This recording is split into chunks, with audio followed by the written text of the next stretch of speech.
Alright, continuing the silly tourney sets here. Remember, it's random seeding, so it could be any kind of matchup here. And this is Pete versus Xellos. Lithuanians versus Mongols for this one. And as you can see, they all start with resources. 200% handicap here, as with all the other sets. And same handicap for both players. So you will have to adapt on the fly and try to yeah, adapt your build orders to do whatever. Both of these civilizations on the regular Arabia game very likely to go scouts, but with these extra starting resources, especially for the Lithuanians starting to get extra food, you could pull off a lightning fast castle age as well, light speed castle age. Xelos not wasting time here, queuing lots of villagers. And going to the front woodland here while bringing in the elephant.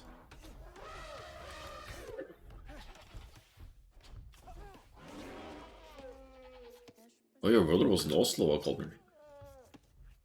I see. But now he's in Flom. Or Flom. Guess you said Flom, maybe. So, Mongols, they collect hunt faster, and now... Look at that food collection for the elephant!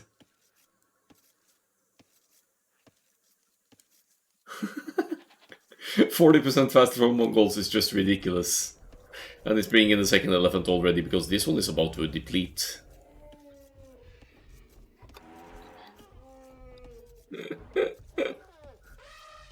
It's like Khmer Farms at food income there. I guess Pete is also going, maybe going straight fast castle here. He didn't go to gold yet, but certainly an option with this kind of food income. But you will hold off against any potential feudal age pressure though. Xellos at 12 villagers might be going up here after Loom. Nope, making the militia. So, Drush actually. A pre-mill Drush, but happening at minute 4. That's not... Okay, we'll see how it works out. Gonna be scouting for the enemy now is over here. How much do villagers have without Loom? They have 50 HP without Loom, as is the case here. And with Loom they have 65. And yeah, I guess the defense is the same, but yeah. So no Loom villagers here and 200% handicap is basically equivalent of having Loom, but without the armor.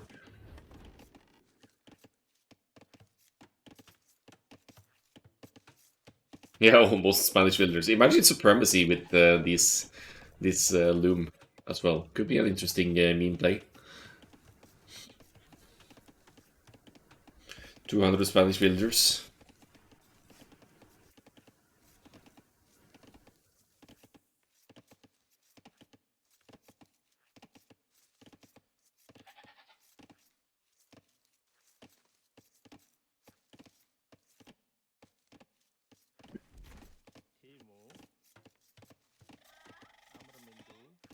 Enter the Drush.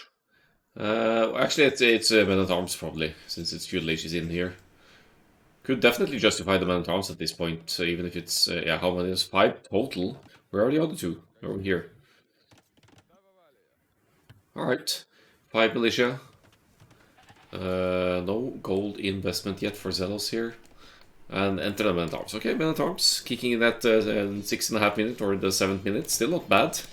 But Pete reacting nicely as well by the walling it towards the TC, so the Men at Arms can't easily path into your eco and do nasty damage. Pete, however, going for the scouts here, at least a few of them. If you get, say, 4 scouts out here, you could clean up 3 Men at Arms with ease, I'd say. And I don't know why these 2 are just lagging behind. They're doing lunch break or something. Just having a camp out in the woods. Hunting some wildlife. These guys need to get to work. Yeah, Men at Arms being contested by the scouts now. More scouts popping out here for Pete, who could probably also long distance hunt here if desirable.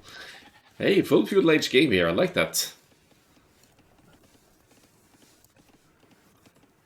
And now for the counterattack for Pete here. He's been scouting the core economy of Xellos here, who isn't currently walled or small walled at home. Woodland looks a bit awkward. There's a spearman to depend on with that extra bonus damage.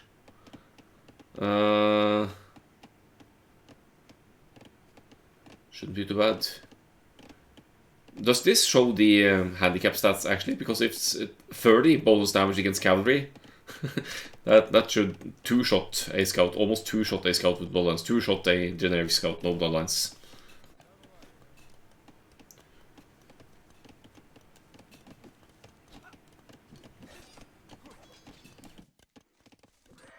Yeah, bam.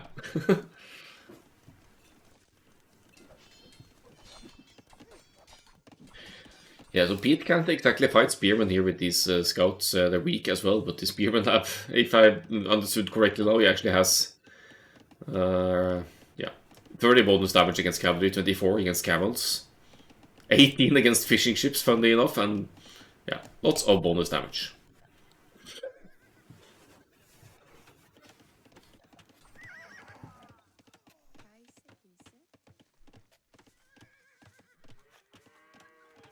Let's see though, it's also not so easy to raid these 65 HP villagers. Look at the Spearmen now, bam! I think the Spearmen clean this up easily if they get their hits in. Yeah, some of the scouts down, some idle time cost here by Pete. On the other side, we have the aggression cleaned up here, finally. The one scout and some villagers focusing down the last man at arm here. Or man at arms. Man at arms.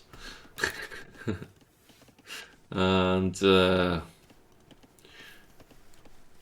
looks like Pete has a bit of a more healthy eco setup here. Drops a market though, could sell that zone and buy food for cast stage if need be. Market for the Xellos as well. As the villagers now move on to gold. That's 6 villagers, that's no joke here.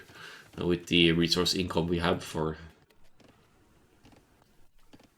the 200% handicap here. Quite a few farms as well. Should be able to make it to Castlage in not too long. Even Wheelbarrow to boost the farmer work rate as well. And now refreshing the lumber camp at the hilltop here.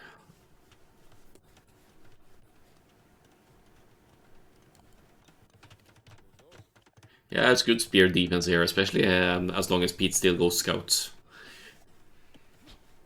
Ah, he goes archers as well. That's a bit worse.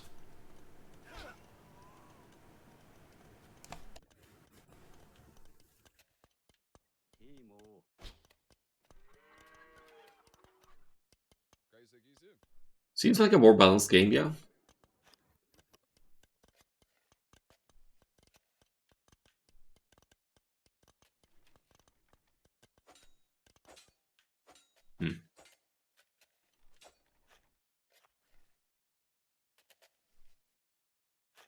Oh, Nightbot. Are you on holiday or what?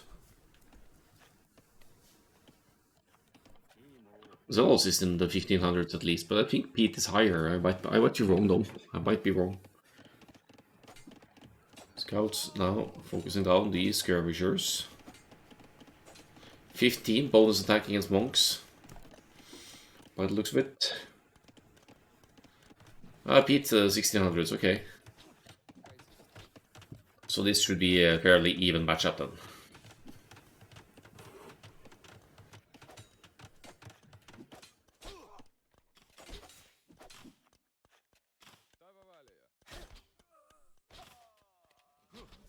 Keep spotting the scouts, but here's the castle age. Xellos still didn't click up. The castle age advantage could be huge here, but you obviously need more against the spearman. I guess crossbow will come in here for Pete. I actually full crossbow switch would make sense here. Could go knight crossbow as well with the eco situation here. There's wood enough for tons of theses, but it looks like it's going to be straight for the Mangudai here for Pete. Castle goes up. And buildings construct and produce faster as well. Nice castle on the hilltop here. Protecting 2 woodlands and the main gold.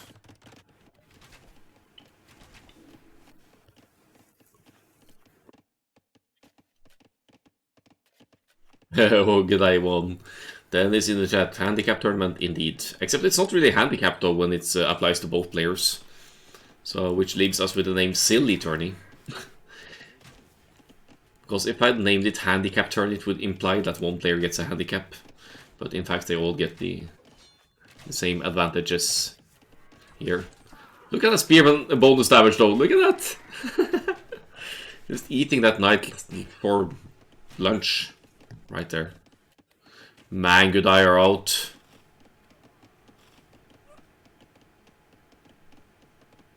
What does it mean? Seconds between attacks, 2.1 to 0.4? Is that random?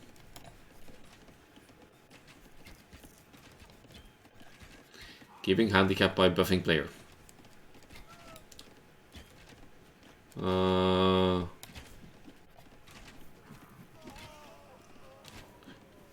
Well, it is a handicap for the player, not buffed though.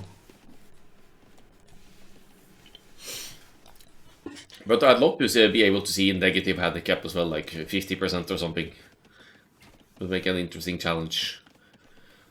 5 Magodai now out of the field. Ballistics coming in for Pete as well, and Pete with 2 TCs even. As Xellos has 30 seconds to go for the next age here. Skirmisher defense, not too bad.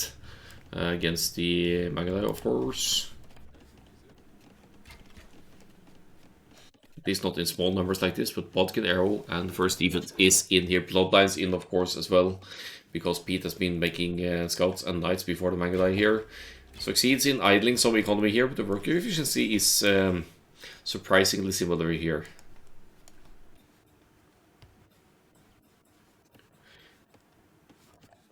Forward Builder, Forward Monk. He's just going to collect the relics, thank you very much. DC on the gold and woodland to the side here as well.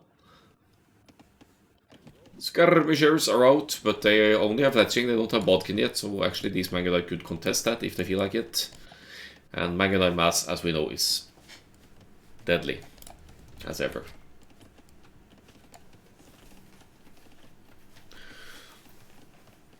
Tower Shield Skirmishers.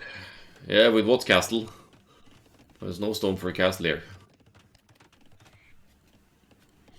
And you need to think about that it actually exists, that technology as well, which I'm sure 90% of Lithuanian players don't.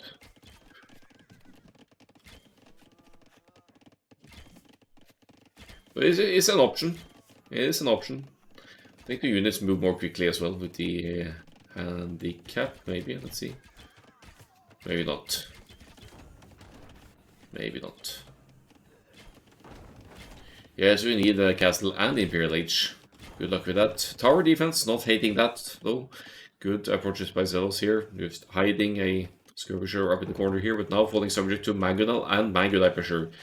It's the Mangonel dice at work here. Spearman looking to take out the forward Mangonels. Are you actually going to...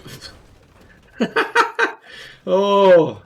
No! Friendly fire kill there. One friendly unit kill. Why not just use the Mangolai to clean up these pointy boys? I guess you don't want to get too close to them. But... yeah, it's fine. It's fine. Friendly fire is a thing in AoE 2 as opposed to in AoE 4. Just saying.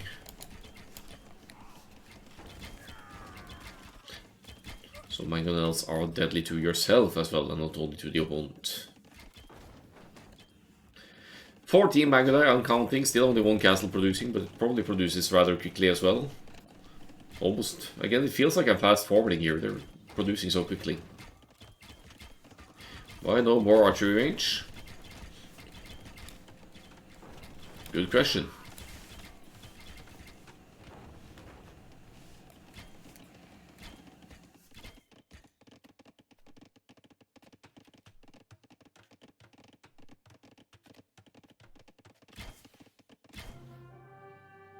And there's GG. Pete gets the first game here, and Xellos doesn't want to fight Mangolai forever here. And would probably not be able to get to the infamous Tower Shield Skirmishers. Minotaur's opening seems a bit too slow for this game mode on Arabia. But we will be seeing Xellos' home map next, so there's definitely potential for a comeback here. Let's have a look.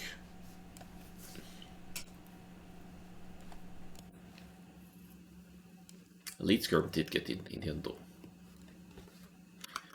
Let's find game 2.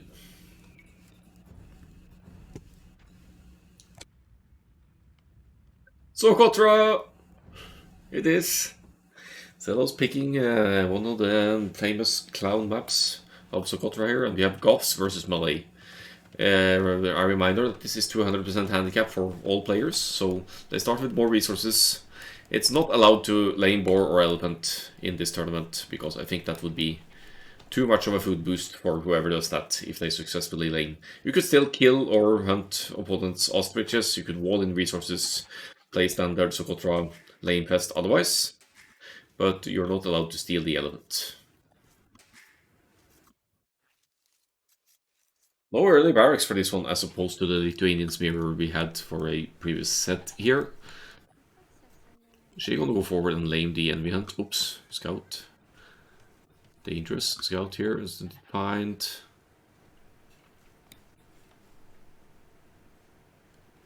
The berries might be here to wall the berries.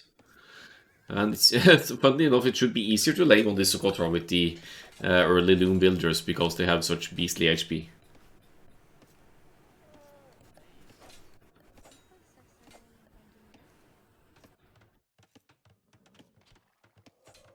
Good reaction from Pete so far, not allowing Xellos to run in and lame here, but he's looking to kill the scout, which I think would be a good move here, good value to take out the scout. No, wait, loom is in for Pete as well, because Goths get instant loom when you research it, so why not disqualify rush?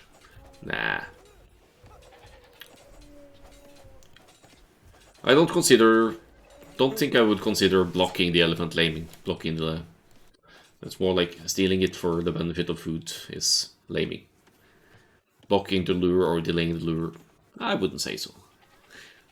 I kind of like melee here. You could easily get to the cast stage very quickly with melee here since they go up 66% faster and everything collects faster and works faster here anyway. That villager chasing the scout. But Pete's scout lives to see another part of the map here.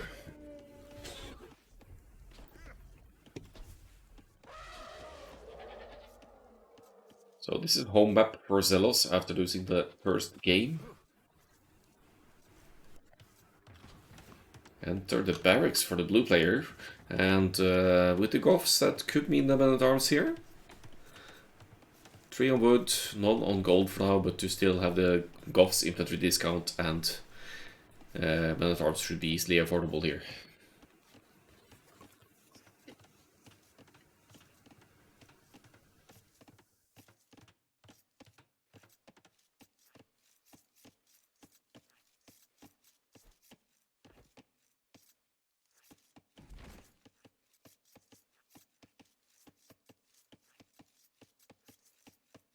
And here we go with the laming.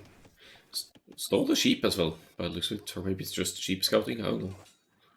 Another forward builder really wanting to wall in the resources or deny income here to fighting. Must be a misclick there, because this guy is suddenly a miner. But it seems that Pete doesn't want to let miners into his base here, so this guy is just running back home, shamefully not being allowed into the party. Couple of militia out now for Pete, and a second pair is going out here. This could be some nasty Goths men-at-arms spam here. 7 seconds to go for the men-at-arms to kick in. And Feudal Age now on the way for Xellos as well, who will probably be going for archers to respond to this. Does have some militia to become men-at-arms of his own, but... or maybe not actually. But at least militia to hold off the aggression a bit here. Double barracks. Men-at-arms production for Pete, but Pete will need a house to keep up here, and now struggling for a bit for food here. We'll have to break through those walls before we can actually... I guess you could drop a mill here and forage very inefficiently, but yeah, we'll need to go for it well. Oh, well, Goths is cheap, but maybe not that cheap that we would just want to sacrifice them to DC fire like this. That's 5 units killed, 5 units killed by Xellos already. And we're not even needing to go into archers here. Bam. Scout. Get some hits on the villager. Good luck with that. She is 65 HP, so if she just gets one poke back here, that scout's gonna... Why aren't you fighting back, woman? Seriously. There we go. Thank you. Thank you. Now killing the hunt. Good move there by Pete. That's limiting any... hunt food income for Xellos here.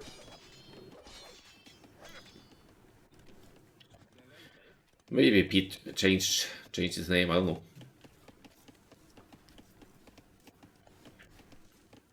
Not even a mill here for the Goths player, just long distance foraging here while pumping out those cheap Goths men-at-arms. Some farms around the TC, of course. No upgrades on the eco. At least Xellos has double bit axe here and is also going for the men-at-arms to respond to his numbers here.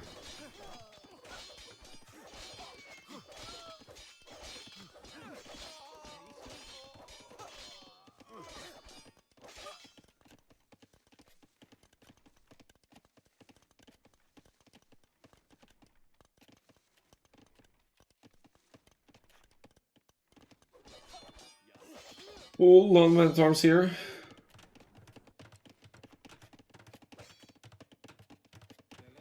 As Xellos tries for a defensive tower, I don't think that's going to work against this massive men-at-arms. We'll just lose the villagers here and lose access to gold. Gold spots, by the way. Not the prettiest ever for Xellos here. The tower goes up, in fact. He's 1620 but hasn't played only once for a while, okay.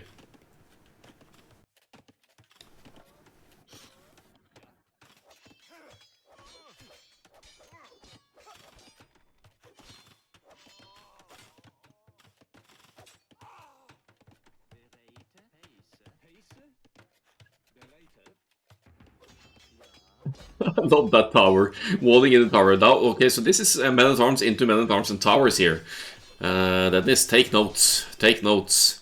This is how it works in the handicap mode.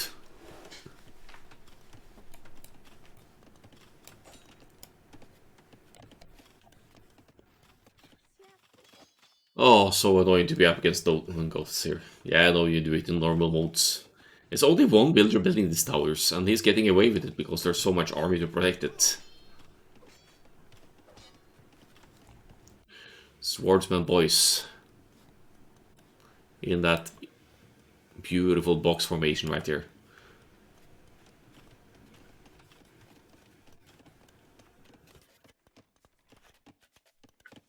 Did he find the woodland at all? Yeah, he knows about lumber camp in the back here, so he should be able to enter. I'm gonna keep one little eye on the berries over here as well, because of the red dots, but there's not really any army or any aggression on that side. Xellos, insisting upon the men-at-arms here, could consider getting the tech lead to Castle Age instead, seeing this full Feudal Age investment. Or simply make archers.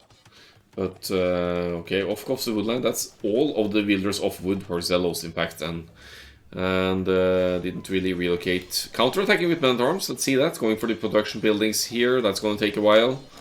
In the meantime, Pete seems to be housed here and doesn't get any new ones popping out. Look at the production speed! 20% faster working barracks for the Goths and 200% handicap. That's just ridiculous. This doesn't look too great for Xellos here, I have to say. Getting very much idle tier 22 population here, and if Pete gets enough men-at-arms out here, could actually take out the TC here. I think you'd need like at least 40 or something to do that, but Feudal Age per fusion, indeed. Yeah, it's just hunting villagers here. Only one villager killed so far. That's amazing defense by Xellos, not only losing only one villager so far in the game, but now there's going to be more, of course. They do have 65 hit points and the armor from Bloom, but might not be enough here. 500 food, no gold whatsoever. That's been expertly denied by Pete here. Almost able to take out this tower as well. 75 HP left on that tower, and now just running about with those men-at-arms. 12% worker efficiency for Xellos for the time being.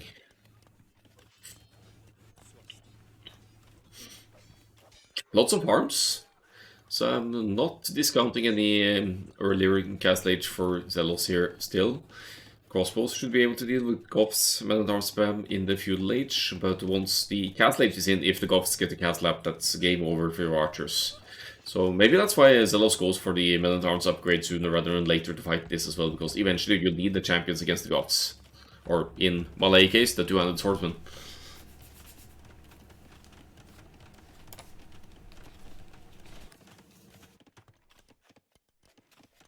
I think this might be the longest handicap game. No, we had a hideout game actually. The hideout game went to 25 minutes. But 17.5 minutes also got round, not bad. As another tower goes up on the hill here, outside of the line of sight of Xellos, but he will be seeing it, I think. Yeah, he could deny this. I think it's denied.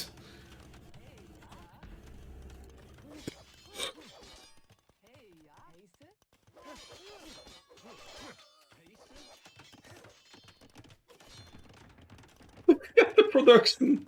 Imagine perfusion with Goths in this mode. It's going to be unbearable.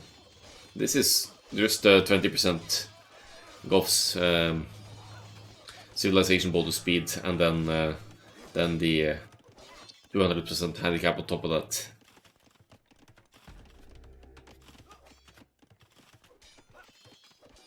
I don't think Pete needs Aegis now, Dennis. I think it just needs cheesesteak Jimmy's here to keep production up. 14 men-at-arms, 3 barracks. This is going to end in feudal age, isn't it? Xellos scrambling for castle age here, could drop in market and sell wood maybe for the gold needs to go up, but without gold access in the next stage, then what do? 20 men-at-arms and counting here. Pete is finishing this one in style. I think he might be finishing this one in style indeed. Down goes the tower on the gold, so if Xellos had safe-ish gold a moment ago, that's not the case anymore. Alright, Men-at-Arms production has come to a halt for now, but now the barracks could go down as well, some farms could go down. Economy very much exposed here to the infantry forward of E2, who has full fuel age upgrades on these bad boys as well. Splitting the armies up, 25 Men-at-Arms total now, all of them forward here, aren't they? Is he actually going to die for these? I think he needs at least 40. Wait, it's a 4,800 HP TC, so we need even more actually. I guess you can just go for the houses now and try and get Xellos housed instead.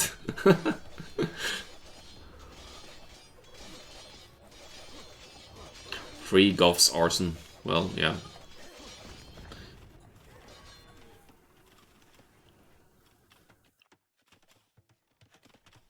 But still, the HP is twice the hit points. The TC is twice the hit points of usual.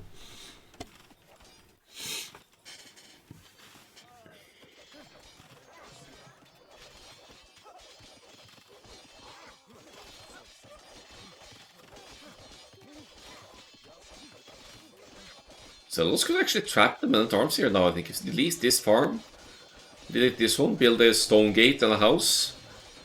And these dudes are trapped for now.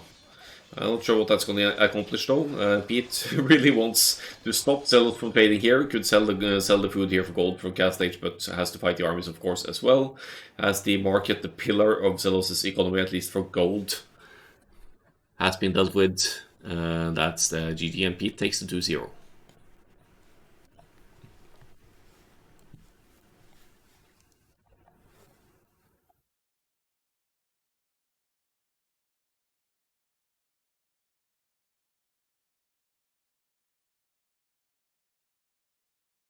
Nice feud lat times for both here. Resource count 4 and 8, so more upgrades for the Goths here. Villager count comparable. And generally speaking, few villagers dead this game, only 2 and 2-1 eco KD. But in the end, of course, the Goths too annoying to handle here. GG to both the plays for this one, and good luck to Pete for the next round as well.